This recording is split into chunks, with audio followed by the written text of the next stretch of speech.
আমি জানি আমার জীবনে আরও অনেকগুলো বৎসর আসবে, কিন্তু এই বৎসরটা আমার আজীবন মনে থাকবে। এই বৎসরটা আমাকে শিখিয়েছে অল্পতেই মানুষকে আপন ভাবতে নেই।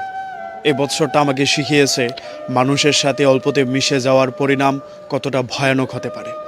আমি এই বৎসর শিখেছি not every one is my well উইশার। সবাই আমার শুভকামনা জানাবে এমন সবাই আমার পাশে ঘুরে না। সবাই আমাকে ভালোবাসবে এমনটাও কোনো কথা না।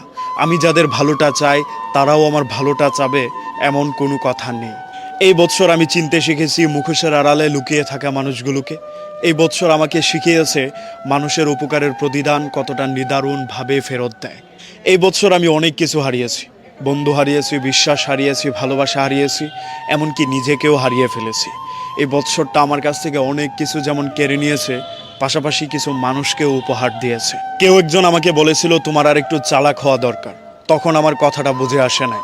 এই বৎসর এসে আমি বুঝতে পেরেছি আসলেই আমি নিজেকে যতটা স্ট্রং ভাবি আমি আসলে ততটা স্ট্রং না। তারপর আমি বুঝতে পেরেছি একটা মানুষ আমাকে কত সহজে বোকা বানিয়ে ফেলতে পারে। আমার মা আমাকে সবসময় বলতেন এত সহজে মানুষকে আপন ভাবতে নেই। নাও আই রিয়ালাইজ আসলে মানুষের আচরণ কতটা যন্ত্রণাদায়ক হতে পারে। মানুষ কতটা যন্ত্রণা দেওয়ার পরেও নিজের মধ্যে একটু অপরাধ বোধ কাজ করে না। মানুষ কীভাবে সূচ হয়ে ঢুকে ফাল হয়ে বেরিয়ে যায়।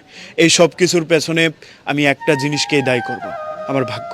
তারপরেও আমি এইটা ভেবে শান্তি পাই যে এই বৎসরটা আমাকে অনেক কিছু শিখিয়ে দিয়েছে। পাওয়া না পাওয়া, প্রাপ্তি অপ্রাপ্তি, শূন্যতা কিংবা বন্ধুদের আবির্ভাব সব কিছু আমাকে আরেকটু নতুনভাবে প্রস্তুত নিতে শিখিয়েছে। তারপরেও আমি কৃতজ্ঞতা জানাই সেই সব মানুষদের যারা আমার খারাপ সময়ে পাশে এসে দাঁড়িয়ে আমাকে ভরসা দিয়েছিল। আমার সব কিছু ছেড়ে যাওয়ার পর যে মানুষগুলো আমাকে নিঃস্বার্থভাবে ভালোবেসেছে। কৃতজ্ঞতা জানাই আমি আমার সৃষ্টিকর্তার দরবারে, যিনি আমার কাছ থেকে অনেক কিছু কেড়ে নেওয়ার পরে